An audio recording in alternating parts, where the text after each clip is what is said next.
minutes from the previous meetings.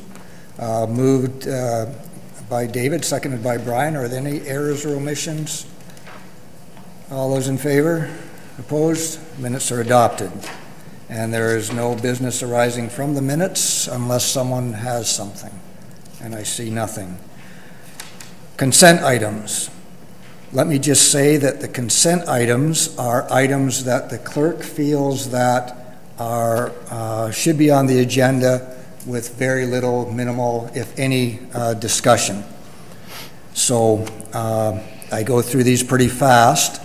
You do have the opportunity to remove an item from the consent items if you feel you wish to discuss it further, and that's not going to upset the clerk because she's just guessing at what's important and what's not.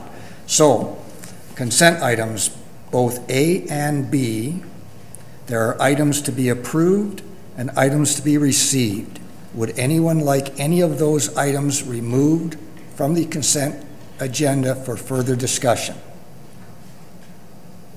Seeing none, would someone move that the consent items that are to be approved and the consent items that are to be received?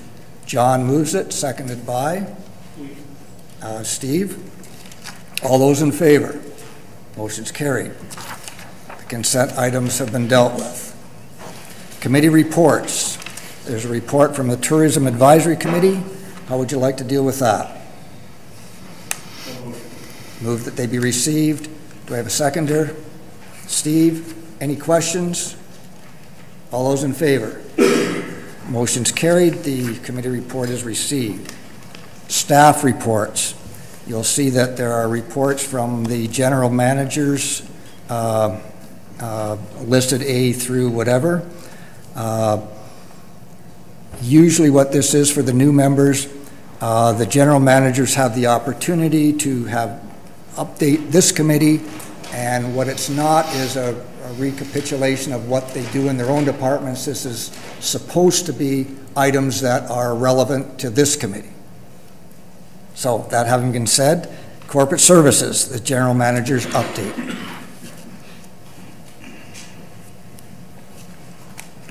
Through you, Mr. Chair, we've just got a couple items. One, our big focus right now is the budget. We've been meeting as a senior management team to review and revise in preparation for our kickoff meeting on January 16th. Also, we had gone out for RFP for design of the Burford office. So that's come in, and we're in the process now of just reviewing these submissions. And we should be bringing a report in January to CDC to approve that RFP, the award of the tender. And just one small note, it was erroneously noted that my extension on the contact information sheet was listed as 2251. It is actually 2215, in case you need to call me. That's it. I'm just wondering who 2251 is. I was going to call and find out. We'll find out. I'll try it. Anyway, this is also the opportunity for committee members to ask the general manager that they may not necessarily see through the other departments. Are there any questions to the general manager of corporate services? Seeing none. Thanks, Robin. Operations. Here they all come again. Thank you. Through the chair to committee. So it's that time of year for operations, so we're actually wrapping up most of our projects. Certainly in the paving projects, most of them were completed well ahead of the end of paving season. Really, they were done in most of them about 3 weeks ago. But we've opened the Martin Culvert on Highway 2. Just Friday, I believe, the Flanner Bridge on Road 25 was opened. The Anderson Bridge, but we're anticipating it to be open on Wednesday after they have a walkthrough. Now the Glen Morris Bridge, there's been some emergency repairs required there. That project has been going quite well. They had to do it in halves so that we could keep the bridge open one-way traffic, one-way at a time traffic, but they've switched sides now, so they've got half of that done, and they've switched sides, and it's on schedule to be done before Christmas and have the equipment out of there. Don't want to get too detailed on this, but it's an interesting thing to analyze what happened with the failure there, which quite likely leads back to the original construction. It's taken a long time to happen, though. And it was the expansion joint that has failed is what happened there, which we're fixing. And in the analysis of it, something that would have been very difficult for anybody through the biannual OSIM inspections to actually see until it broke things, but until it actually starts to fail. And so quite interesting. As noted previously, the Powerline Rest Acres Road roundabout is open, but again, still for some period of time a construction site. But I think the really good news here is that we do have it open to traffic, and that access to the Brant Sports Complex is, I'd say, several orders of magnitude better than what we had for a short period of time when they had to go through the subdivision. So I think that's good for the traveling public. And our airport water system upgrades, there are two contracts there, one for the facility, which houses the pumps and all the electrical equipment, and then a second one for the water tower. Those contracts have both been signed now. We've held the pre-construction meetings, and anybody that's driven by there's actually construction has started. So those projects are well underway. I believe that's all I have. So, if there's any questions? Okay. This is not all members of the this committee or council are on the Public Works Committee. So this is an opportunity for members who are not on the Public Works Committee to ask questions, if they have any, to the General Manager. And it's also the opportunity for members of the committee to ask questions if they have any as well. So with that preamble, are there any questions?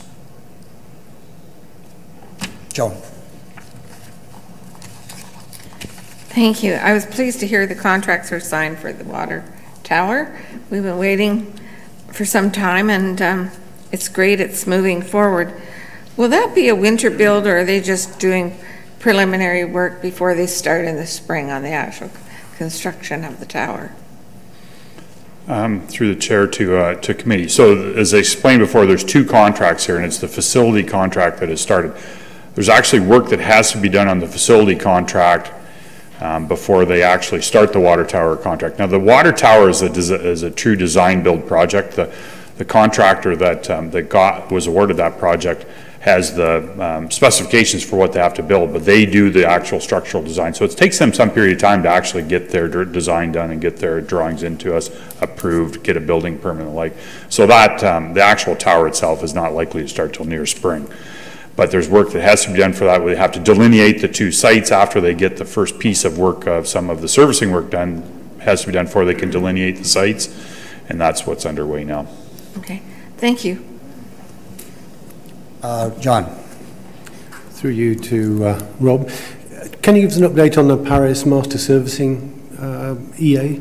I think it's an EA? Yes. So the Paris Master Servicing update, we've had a consultant that's been working on that for a few months now. We actually just had a meeting last Friday to update staff from a couple of different departments on where we're at with that, and we're planning towards a public information center in January or February, getting ready for getting public comments and following the public process then to hopefully have that project wrapped up by next summer. Any final questions?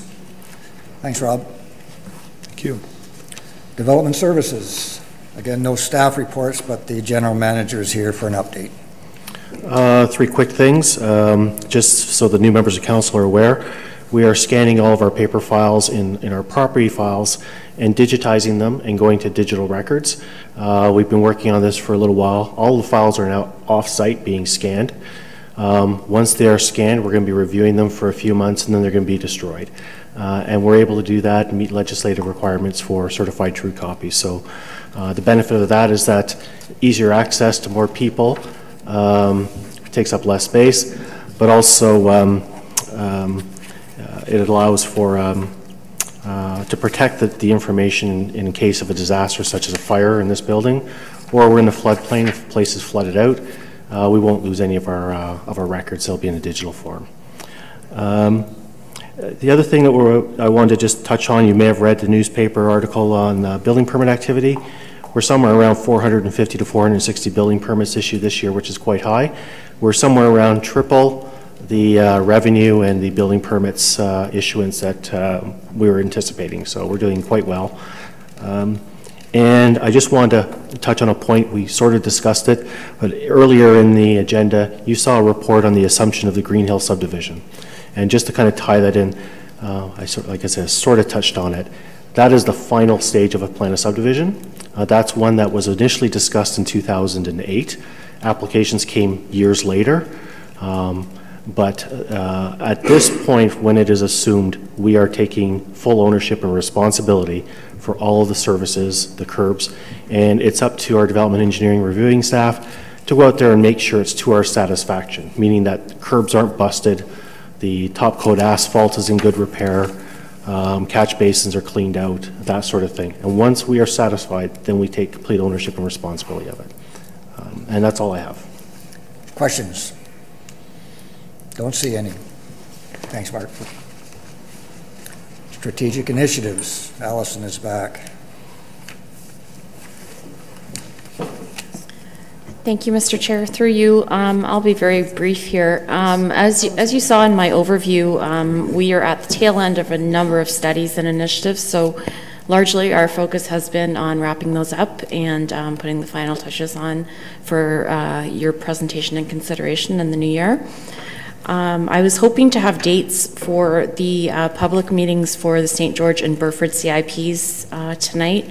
Unfortunately, I think we've had the plague go through our office, so staff have been off, and hopefully they will be set up very soon, and the invitations will go out to you.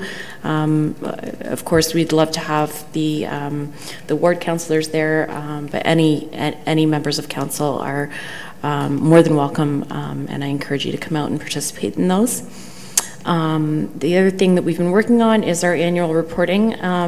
2018 will be my first full year at the county, so we're hoping that as we report on those, the numbers will be a bit more meaningful, as we'll be comparing apples to apples and full year-over-year data. That's all I have. Questions? Don't have any. Thanks, Allison. Next is Community and Protective Services.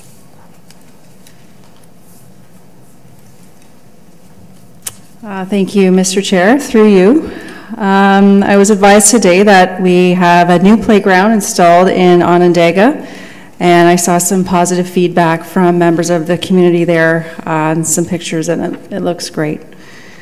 The fire service held its inaugural graduation ceremony a couple of weeks ago, and we now have 15 new volunteer recruits. We also just started a new recruitment for more volunteer firefighters, and there have been some advertisements out in the community on that. And the paramedic service had an exit interview with the Ministry of Health with the CAO and myself last week regarding preliminary results of their service review, which is done once every 3 years. The results of that were very positive, and we'll be notified of formal results within the next 90 days. That's all. Questions? Thanks. Okay, the next item is from the Office of the CAO, and we finally have some reports to present. The first one is the cannabis legislation update, and our council is here. I'm just wondering if, before you present your report, in terms of a time frame and what decision-making requirements are expected tonight or not expected tonight, maybe to kind of set a time frame for the report. Mr. Chair, so what is required by council before January 22nd is a decision on whether to opt in to allow retail sales or to opt out and not allow retail sales. So this decision doesn't have to be made tonight, but it will have to be made before January 22nd. So it is a bit of an odd situation. I can't think of that I've ever seen a decision type situation like this before. Our solicitor has presented a report. We don't have a recommendation. It is council's decision. But our solicitor has presented a recommendation that would need to be passed, and it's here in the underline on the report. On if you do want to opt out, you would need to pass this recommendation. If you don't want to opt out, then nothing has to be done, and you will automatically opt in. So that's the nexus of what's being presented this evening. Ms. Zudema can walk through the report if you want, or she can just ask questions. It's a fairly comprehensive and I think well-written report, Mr. Chair. So that, if I understand it, the decision will be made at our next council meeting, whether to opt in or opt out, yes, or to let it pass. So there's no decision on whether there's going to be no recommendation to opt in or opt out tonight? Is that what you're looking for? No, Mr. Chair, so the committee can make the recommendation tonight if it wishes. It could defer the decision to the council meeting next week. It could also defer the decision into January, noting that it would have to make if it wants to opt out, it does need to make a decision before the 22nd, which I believe is the night of the January council meeting, which is very complicated. So I think if council wants to defer this into January, a special council meeting will probably need to be held. Okay. Hopefully that makes sense. With those parameters and what's before you, I just ask you can present your report and maybe enlighten us and help us out. Thank you, Mr. Chairman. You've done all the heavy lifting for me already. You basically covered it all. What you've heard from the CAO is absolutely correct. So what I've put in this report for you is for you to make a decision as to whether you as council members on December 18th wish to opt out. If you want to opt in, you don't have to do anything. The default position is that municipalities opt in. It's only if you want to opt out that a resolution has to be passed. And what you'll see in the bold type underline is a draft of that resolution for your consideration. And that is my recommended resolution to you for your December 18th meeting if you choose to opt out. The deadline for the January 22nd is firm. So if you are of the mindset that you'd like to make a recommendation tonight to yourselves as sitting as council members for December 18th with the bold type resolution, that's perfectly within your purview to do that, and then you would ratify that on December 18th, assuming you haven't had a change in position from today to then. If you don't want to do anything until December 18th, that's fine too. You can wait until December 18th and pass this resolution then, if you want to think about it. And if you don't want to do anything on December 18th, if you want to wait till January, that's fine too. The only glitch in this whole system is that, unfortunately, your next council meeting, sitting as council, is on January 22nd, which is too late. This thing has to be decided before January 22nd, by January 22nd, which means the clerk would have to schedule a special council meeting. So that's why you'll see in my recommendation and the executive summary, if you don't want to read the entire report and you just want to focus on one area, the executive summary sort of covers everything I've just said and what you've heard the CAO say. And so there's the opt-out portion, the opt-in, and then the deferral. But either way, the January 22nd date is a hard deadline. Okay, prior to launching into a discussion about the issue, let's first see if there's any questions that people have so that they understand what's going on. So first of all, questions. Steve, then John. Just one clarification, two questions, please, through you, Chair. When I first read this, I misread it, thinking that you were providing a recommendation one way or the other, but you are not providing That's correct. a recommendation. Through you, Mr. Chair, that's correct. That's just to be clear. Then my two questions. In the scenario operation is allowed in the county of Brant. That's a scenario where a person can buy the product to take home to use. Is it also a scenario where someone could use the product on premise in a cafe scenario? Through you, Mr. Chair, there hasn't been the detail provided by the province through regulations on those kinds of specifics. There has been 2 regulations that have been passed, and one deals with retail, and they've set some parameters. For example, they have to be standalone stores that can't be connected to other stores if they are within a larger unit, since requirements. But as far as the cafe aspect of it, I've not seen those kinds of details as yet. It certainly wouldn't prohibit somebody from going into a retail shop, buying what they want to buy, and then using it in a public place which would permit smoking, where you could smoke cigarettes.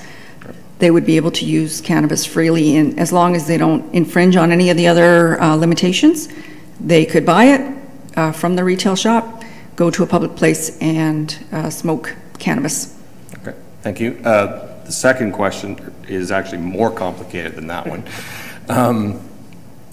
If we, like, every municipality gets $10,000. Yes. If you opt out, that's the end of it. And if you, and my understanding is if you opt in, it's a one-way street. You can't opt out later. But if you opt out, you have one opportunity to change your mind. So my question, and also the people who opt in immediately, the municipalities that opt in immediately, get $35,000 roughly, or around that amount. No? No.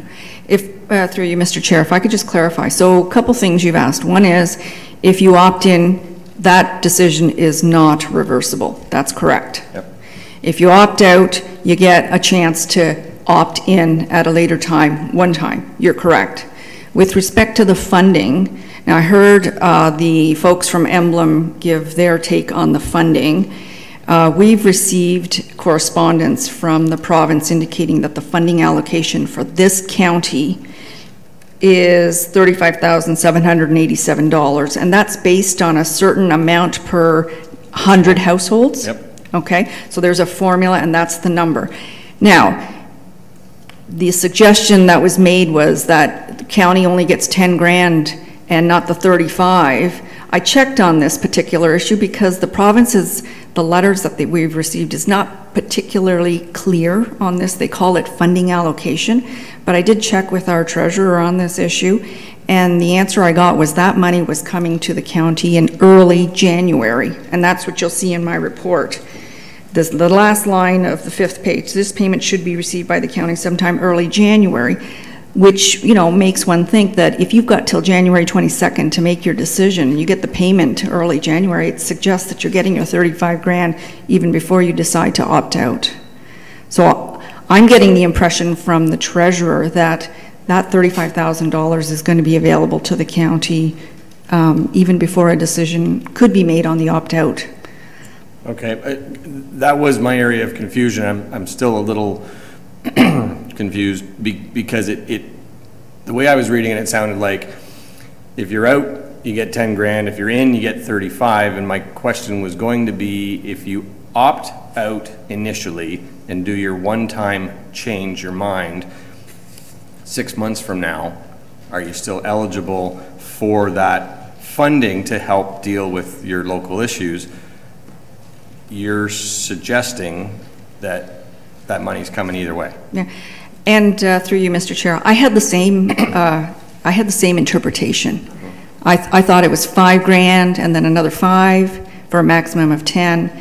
And so why would we get this correspondence indicating 35 and change? So I was confused with that as well. I had the exact same question you did, and I asked the treasurer, and the answer I got was we were getting that money early January no matter what. Thank you. Okay, so I'm just passing on that information. John, and then Mark. If the municipality opts in, do we have the right to control the number of outlets? Through you, Mr. Chair, short answer, no. Mark? I have a few questions. One, there's a piece here about the excise duty. If it's to go over $100 million on the federal side, that'll be sort of portioned out equally or in a formula basis to municipalities in an ongoing basis after the first 2 years? And through you, Mr. Chair, I wish I could give you more specific details on this, but I honestly don't know. I have looked for the details on this. I do have one staff person who's here, and I asked him to be here because he attended a seminar that the province had put on with respect to this issue, and that's why you'll see in my report that there's a contribution given by Mr. Bergeron on this issue. So unless he knows specifically an answer to this question, I could, if you don't mind, Mr. Chairman, I could ask him to come up and answer that, unless he doesn't know either. Well, if he knows, he's going to tell us as he comes forward. Greg. Thank you. Bergeron.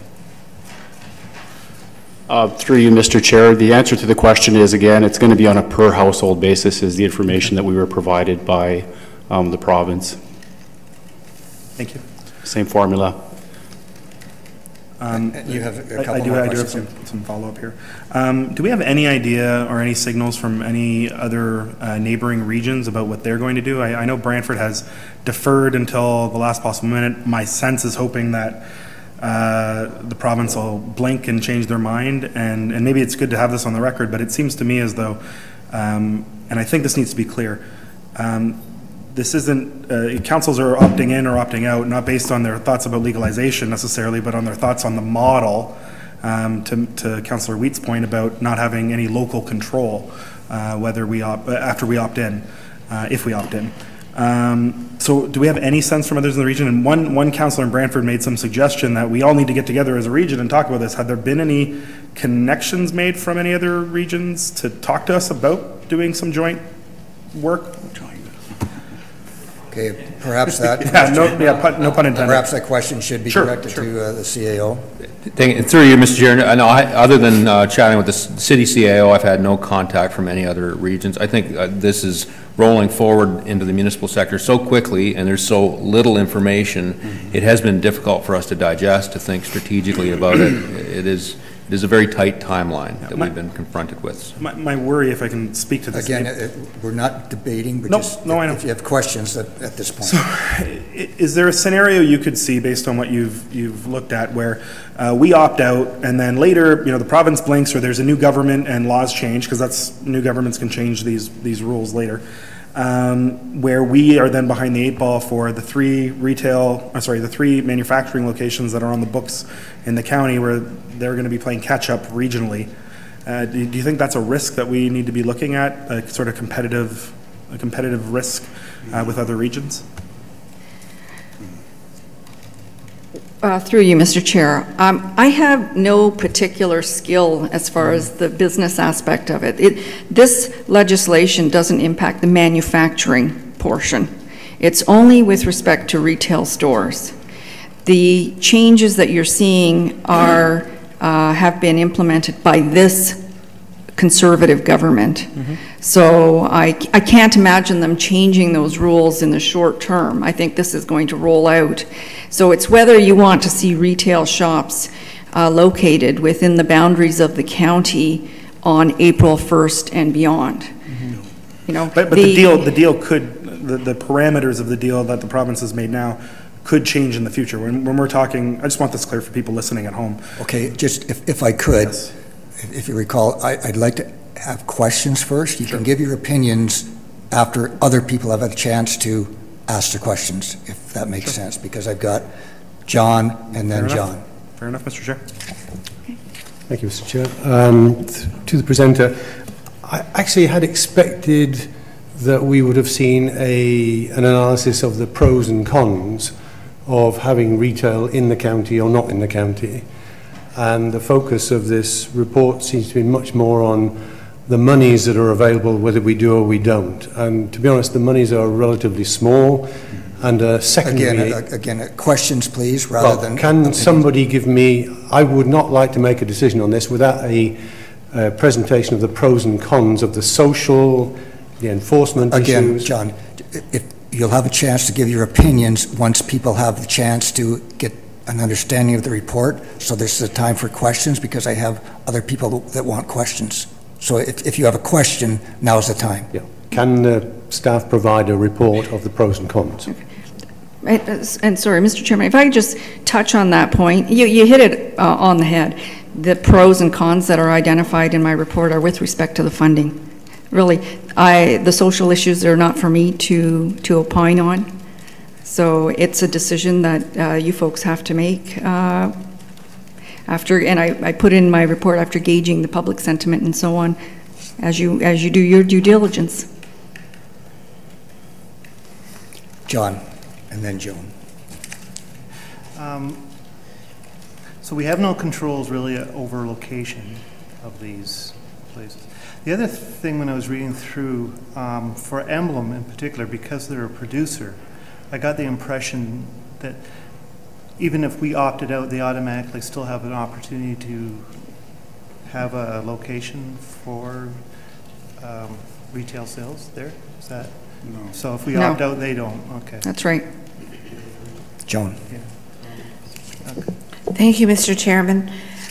Through you to the bylaw enforcement supervisor, since he's up here, the $35,787 that we're going to receive from the fund from the province, do you feel that that would cover bylaw enforcement costs and policing costs for a year regarding this whole matter, whether, once they can grow 4 plants in their backyard and so on and so forth, dealing with complaints? Is that going to be adequate funding? Through you, Mr. Chair, it's basically uncharted territory at this point, so we're really not 100% sure what to expect. We do certainly expect some social problems as far as consumption in the public goes, and also cultivation. To what extent, we're not really sure. If you factor in the police calls, I would say that 35 is probably short. But once again, that's just an assumption. Thank you. And if I might, Mr. Chair, the Smoke Free Ontario Act is mentioned through you, Mr. Chair, to the county solicitor. It's mentioned in your report, and that is enforced, I believe, by our local health unit, correct? Through you, Mr. Chair, that's correct, because the county does not have a smoking bylaw.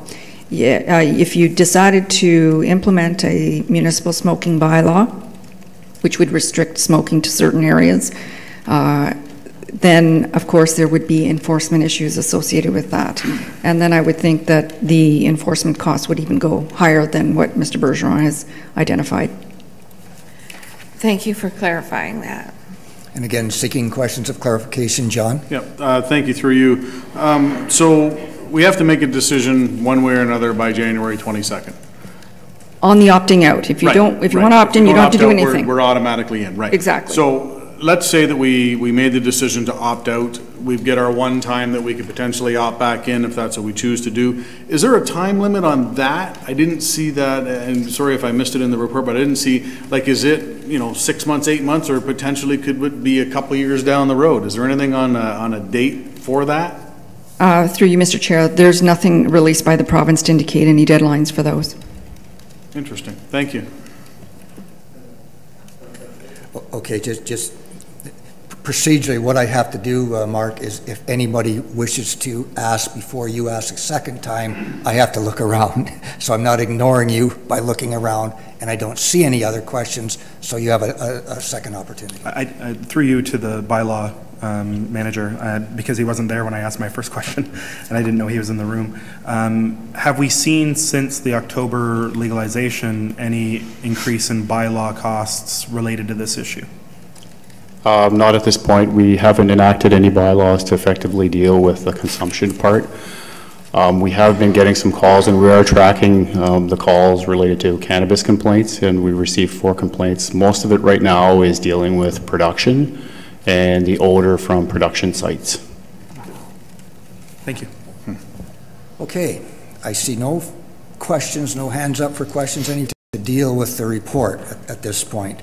And there have been some options laid out to you within the report and with the comments made by our CAO.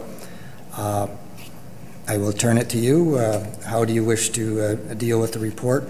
Prior to anyone making a motion, perhaps just a precursor to the motion if anybody just wants to make comments or give opinions or whatever. John and then Joan. Okay, sorry, Mr. Chair. As I say, I think the way I look at this, if we don't do anything, we're in. We could defer it, but we can only defer it to January 22nd. That's option 2. Option 3 is the fact of if we opt out, it still gives us an opportunity to opt in once we see how things are going to progress forward with this. So, you know, when the time is right here, I'd be more than willing to make the suggestion that at this time we opt out, knowing that. Okay, and again, before making that a resolution, I'll just go to Joan and perhaps and then Steve.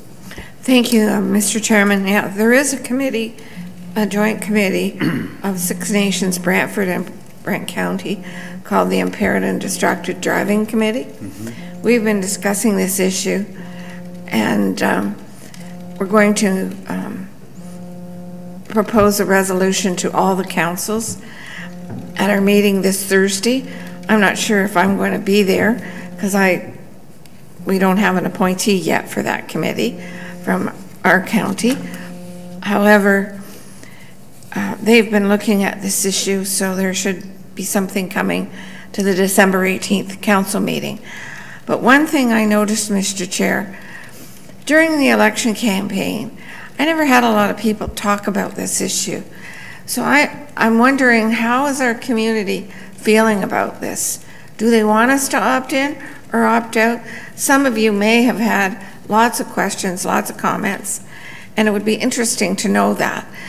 But I know I have my own personal feeling on what we should do, but we're here to represent the people, as we know. Thank you.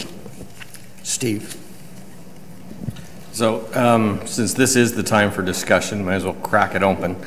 And this ties right into Joan's comment and question. I went into this wondering the same thing in terms of the community that we represent. And I put the question out there to a number of people through a social media platform. Thank you. And the overwhelming majority response was to opt in. And I was a little bit surprised, frankly, by it. And there were a small number of people who firmly said, no, out. There were a percentage of people who said, I'm not in favor of the legalization of marijuana in the first place, but since that ship has sailed, in. And there seemed to be a lot of people that supported the fact that there's a manufacturer in our community that's invested substantially. There were a number of people who preferred that if people are going to use cannabis, that they find a legal channel to buy it, and they're not leaving town to buy it. And the summary seemed to be that people who are going to use cannabis are going to use it anyway, and they're going to source it somewhere anyway, legally or illegally. And the people I heard from, the majority were in favor of opting in. I'm just putting that out there to the rest of the council. Mark, and then David. Yeah, similarly to Steve's point, the overwhelming majority on the platforms I've tried to discuss this with said to opt in. There have been some opt-outs, but it was 80-20 opt-in, which I found interesting and I wasn't expecting, to be frank. That said, I think the other piece that we have to remember, and I've had this discussion with people say, I don't want a head shop in town. Well, head shops are legal, and we could have 15 head shops. They don't sell marijuana, right? So there's this element of Oh, so a head shop would be a place where you buy paraphernalia, bongs, things like that. Those are legal, and we could have 20 of those here anyway, with or without this legislation. They're separate things, and I think that has to be, because that's been a common misconception, that has to be said. And the other piece is, it seems like we're becoming a bit of a hub on the manufacturing side, and I know this doesn't affect the manufacturing side, but it does affect it in that there are at least one, if not two or three manufacturers who've spent and invested millions of dollars, or will, in this community, who see this as an opportunity to grow those businesses.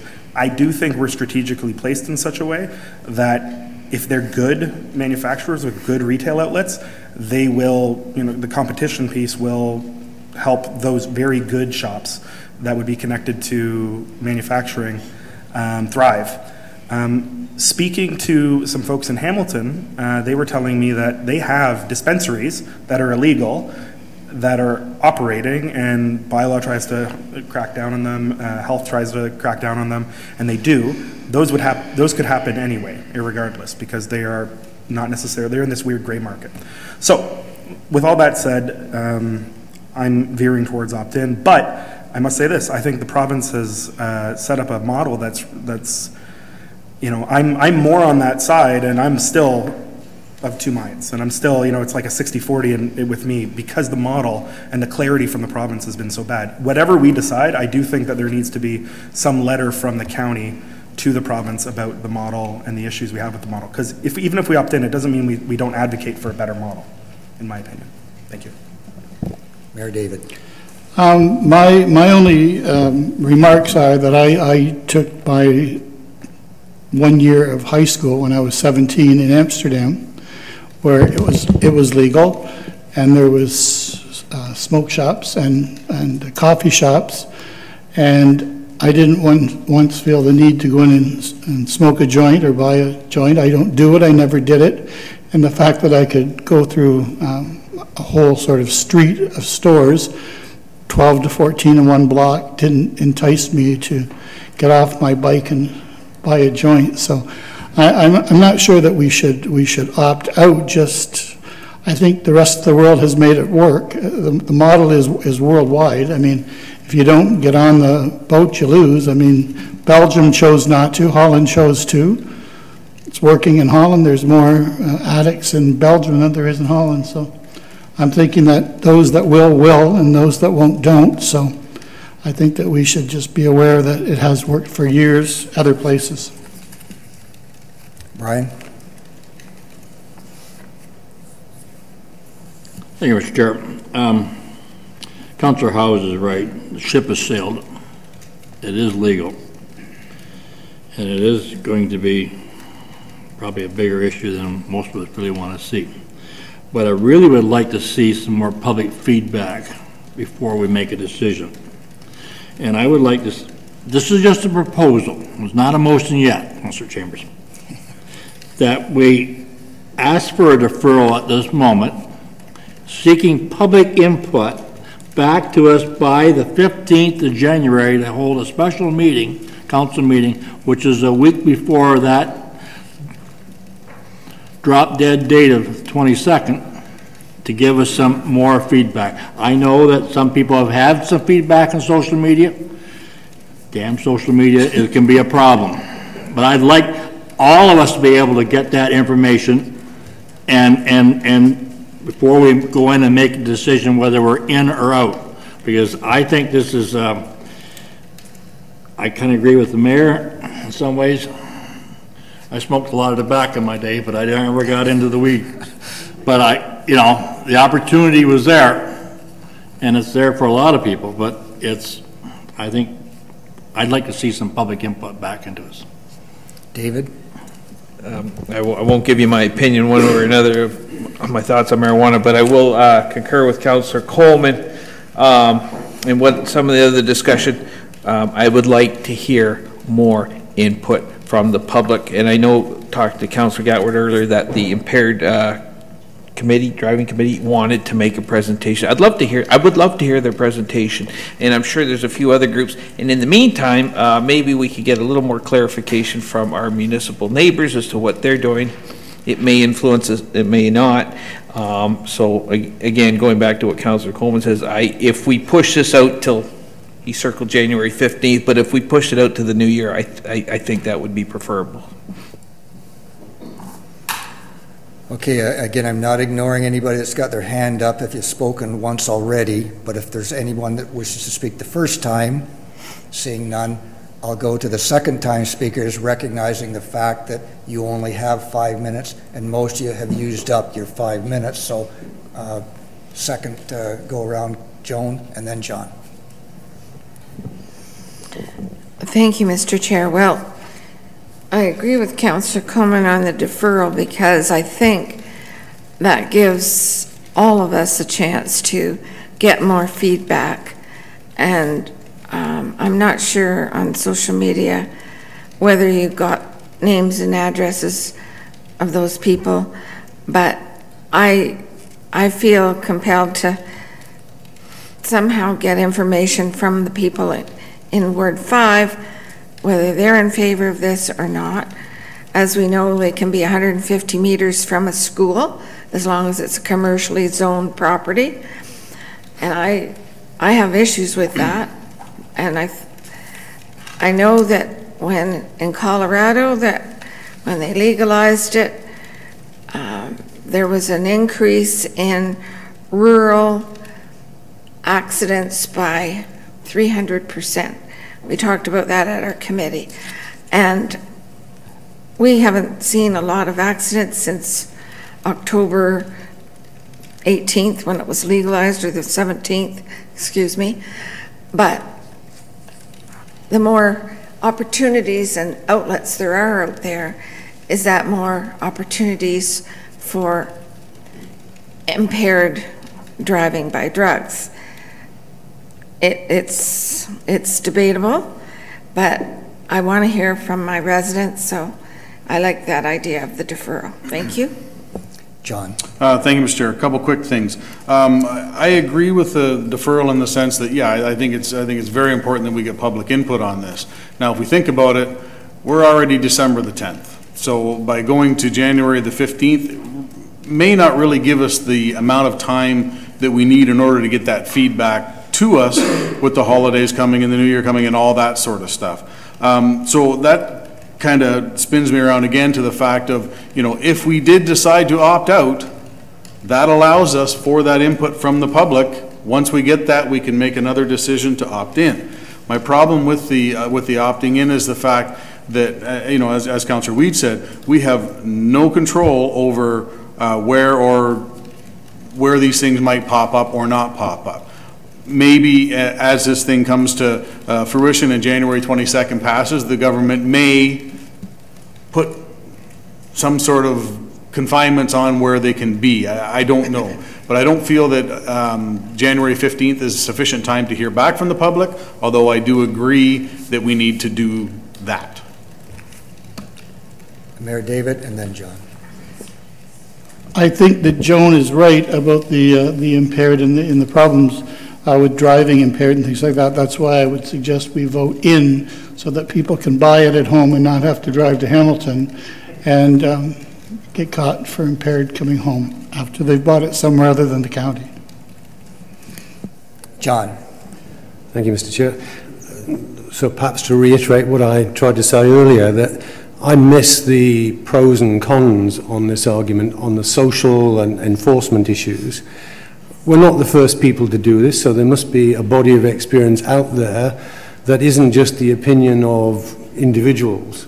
Most of us are not really qualified to actually offer a view for the collective good.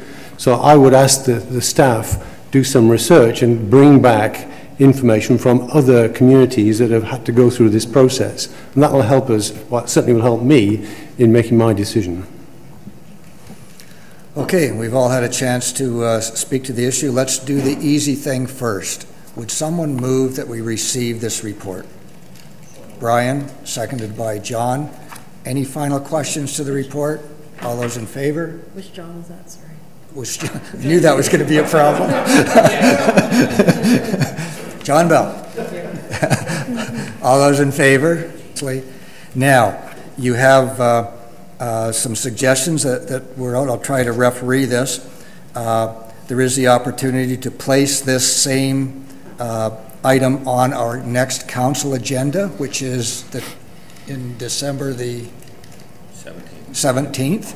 Would that be the same as deferring it for further discussion, to defer or to ask staff to place this item on our December 17th council meeting for further discussion? And then everybody has a chance to kind of think about it. It's the same as deferring it. And perhaps in the meantime, if it's going to be on the council agenda, staff can provide some pros and cons, some input from Jones Group. I believe the health as well, perhaps some information on pros and cons, more of the whether we should or shouldn't could be presented on the next council meeting. It's just a suggestion, but I'm open to any resolution to put before us. John. I believe the next council meeting is the 18th, not the 17th. Okay. We stand corrected. The CEO stands corrected. Is that a viable option? Is that a consensus that it be placed on the council agenda? And that gives us the opportunity to discuss it further and still allows us time to either opt in or opt out? Or would you rather make a recommendation from this group to the council one way or the other? That's the decision you have to make. I had David first and then John. No, I like the idea of not making the decision tonight, putting it on the council agenda, because now it's on the agenda and anybody can come speak to it. I like that idea, get it out there. And then if we want to go for a deferral at that point, we can still do that. So I like that idea of just putting it on the agenda, then that's it. Okay, I didn't want to cut John off. I'll give John a chance, and then you may want to make that as a resolution, but go ahead, John. Again, like I say, I don't mind it being on the council agenda. We may get a bunch of people in here talking about it, but we're looking for public input. That's great. My biggest fear here is two things. January 22nd is not that far away. So we need to make certain that whichever decision we're making here allows us to do what we want to do and get the information back that we require by probably like January 18th, because it's going to need a few days to get to the appropriate people. Again, I'm not opposed to opting in, but there's always that option to opt in even if we opt out. And if we opt out for now, that is, in my opinion only, the safer way to go at this particular point. So I've got no problem coming back on the council, but again, I feel that at this point in time with the information that we have, if I get a seconder on this, that's fine. If not, we can proceed with the other, but I'm more than willing to put forth the recommendation that at this point in time, we opt out and we continue on with the information back to council and that sort of thing to see where that leads us. But I just don't want us to get into a situation where we're caught last minute and then we're in, because once you're in, period. So we just need to be 150% clear on that. Okay, I'm going to ask David if he'd prepared to make that motion, and you may wish to amend that. Yeah, no, the motion is simply to refer this to the council next week, the whole report. And that's seconded by Brian. And that essentially leaves from the 18th of January, essentially a month to either opt in or opt out. Personally, I would feel much better making the decision after hearing some pros and cons and perhaps some input, and there may be some public input recognizing that that's on the agenda. So it's been moved and seconded that the item be placed on the December 18th council agenda with a staff summary to assist in the decision to opt in or to opt out. All those in favor? Opposed? It's carried unanimously. Okay, that was done. Good discussion. Now something a lot easier. The council and committee calendar from Heather Boyd, and I think this is fairly straightforward. Would someone move that the recommendation that's before us, essentially just approving the tentative calendar, moved by Brian, seconded by Mayor David? Any questions? Again, this can be amended, and it usually will be. It'll change. All those in favor? Motion's carried. John Noble Home meetings are listed at 9 a.m. We're having a meeting, a John Noble Home meeting this Wednesday at 1, and for the last 6 months, John Noble Home has met at 1 o'clock. So that time may not be solid. Okay. That's and again, that all committees and meetings are subject to change, and we'll note that John Noble Home be prepared that might not be exactly coinciding. But that motion is carried. Okay, next, Heather has some information on electronic devices and corporate wear. Is there any decision to be made on that, Heather? The council will need to consider what devices it wants to provide to councilors this term so that they can be ordered and move forward on that. So that's the recommendation, is that council consider those and that we be given authorization to move forward on the corporate wear. Anybody have any ideas? Want to be bold and make a recommendation? John? Thank you, Mr. Chair. Through you, I would absolutely recommend iPads for electronic. When I started on council last term, I was astonished at the amount of paper that is used for council and meetings, and the time for photocopying, the time for collating and separating and all that kind of stuff. You know, with the ones that we had for last term, it definitely cut down on the paper. I think I think it behooves us to do what we can, even though it is, you know, recycled at the end of it, most of it anyway. I would put forth a recommendation that we continue with the iPads, and it also enables, you know, instantaneously communication. If there's something that needs to go out, it doesn't have to wait till a Friday file with a piece of paper.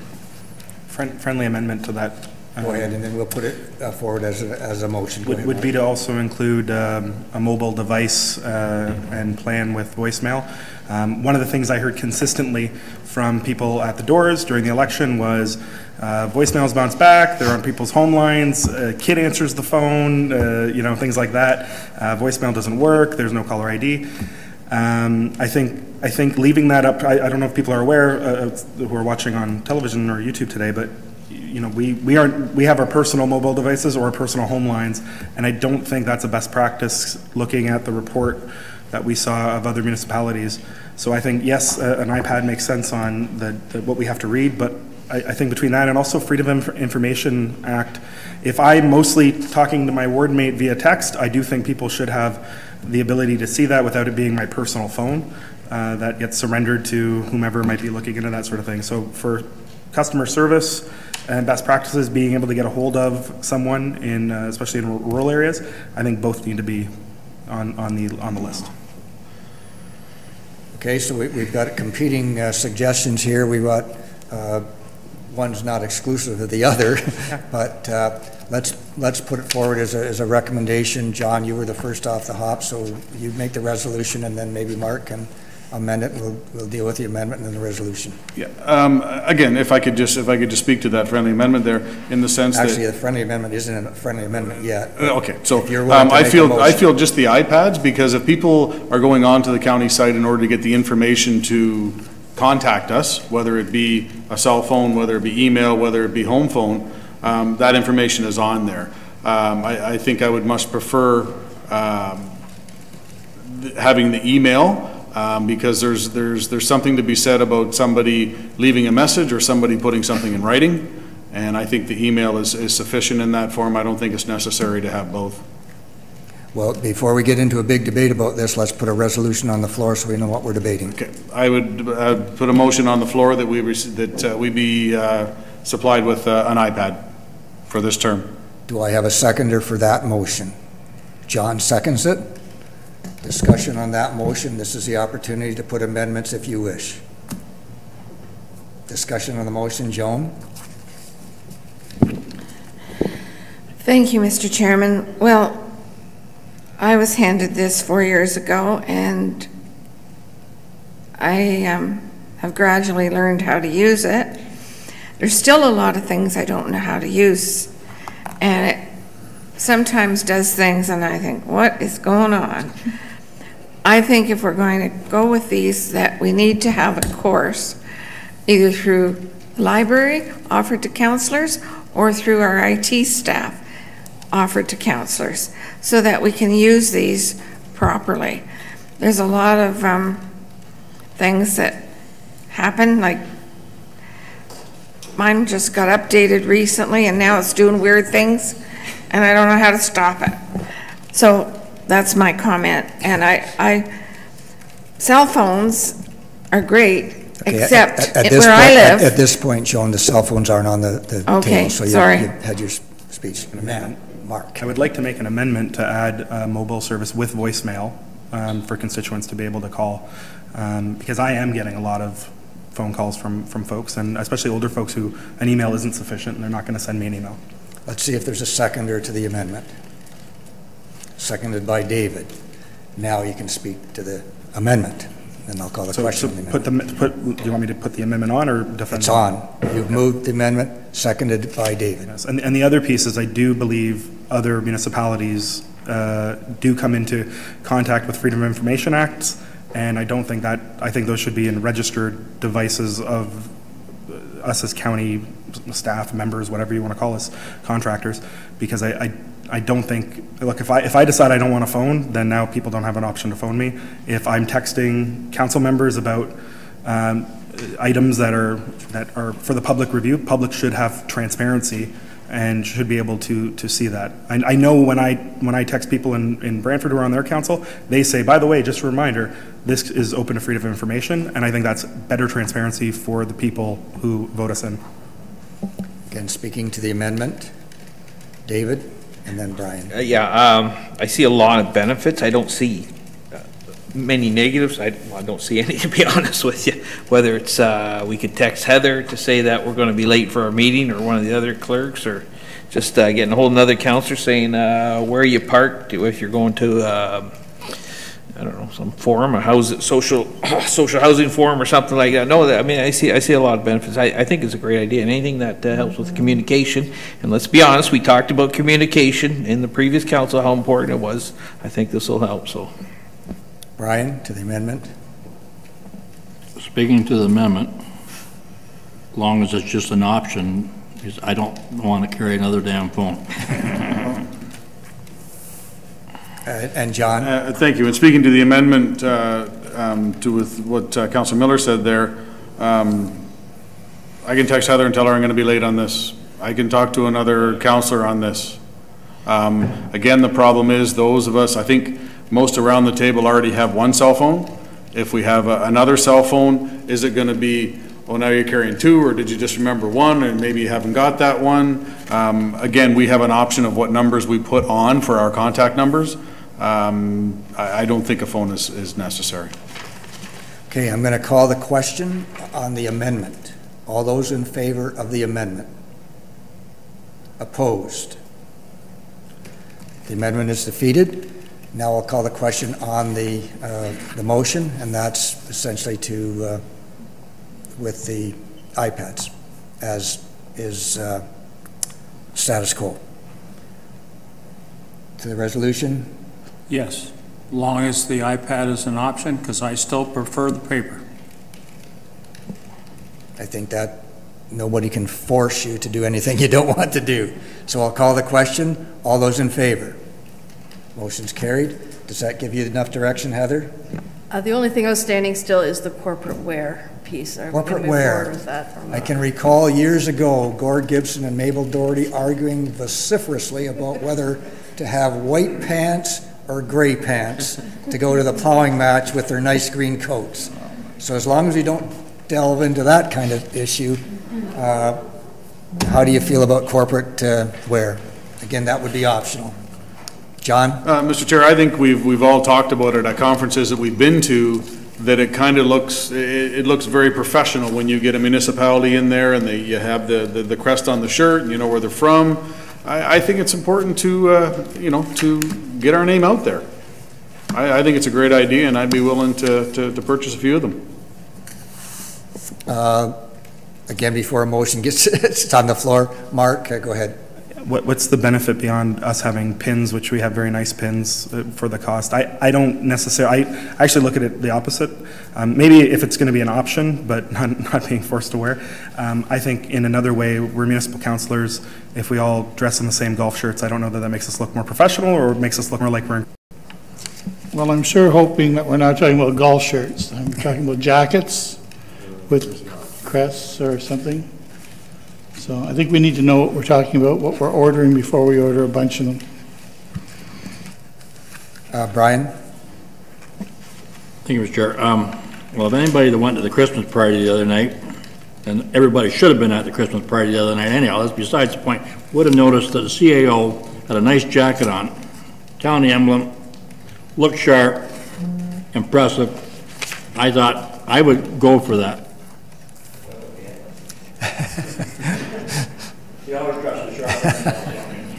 Any other ideas? Go ahead, John. Well, referring to the CAO's jacket, we all have the option to buy one if we want one. I have that option. If I want one, I can go get one. Let's do it this way, without getting into a gray pant, white pant argument. Make your feelings known to Heather, and if there's sufficient amount of desire to have this, then she can go forward. If there's not, then she may wish to report back on who wants it, who doesn't, and we'll leave that with Heather. So if you think you want a nice, sharp, green coat, I can wear my old one, but I'm not wearing white pants, I'll tell you that.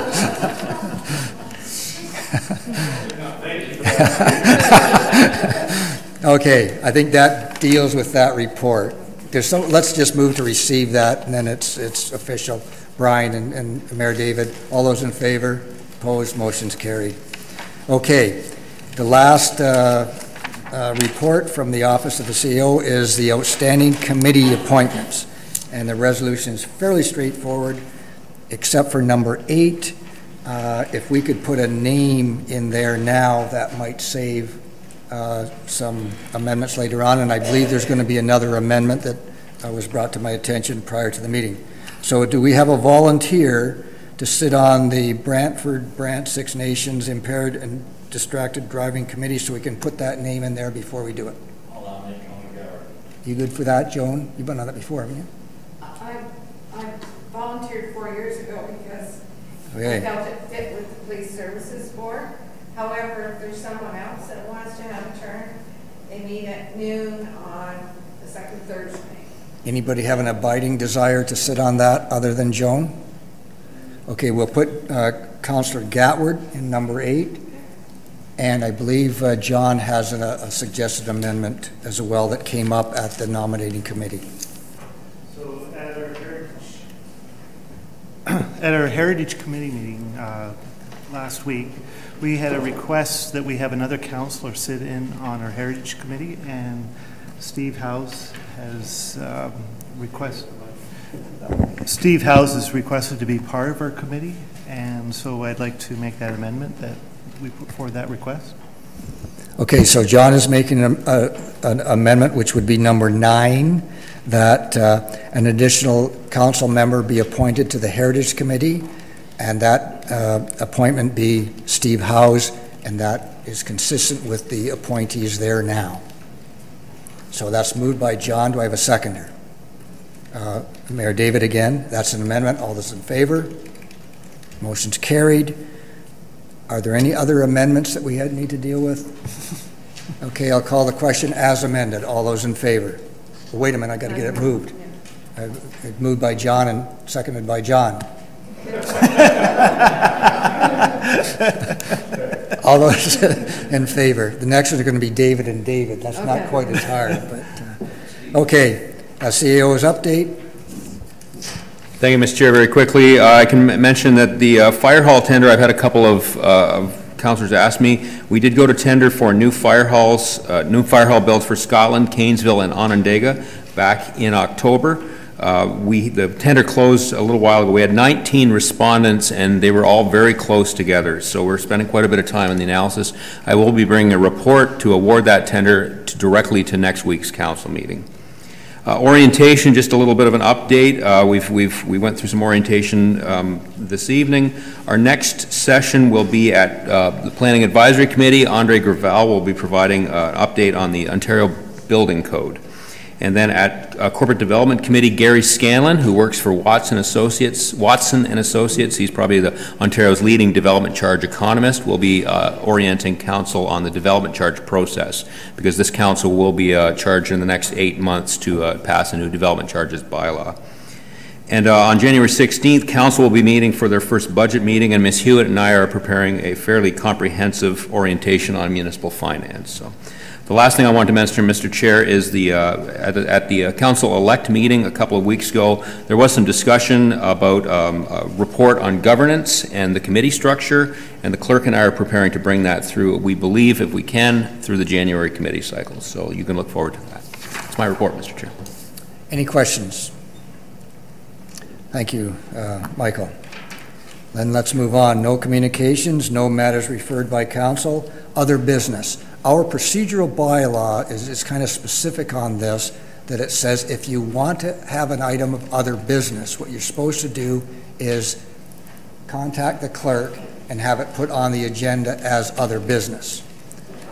We have been a little lax in that in days gone by, in that we can throw things on at will at any time we want during the meeting. And if you'll recall our orientation session, that can be viewed as blindsiding, and it doesn't give a chance for everybody to know what's going on. It's not, et cetera, et cetera, et cetera. So if you have an item of other business that you would like to bring forward to a committee or council or anything else for that matter on the agenda, it's wise to contact the clerk and have that actually placed on the agenda as other business. Okay? Now, having said all that, is there any other business? I scared you away, didn't I?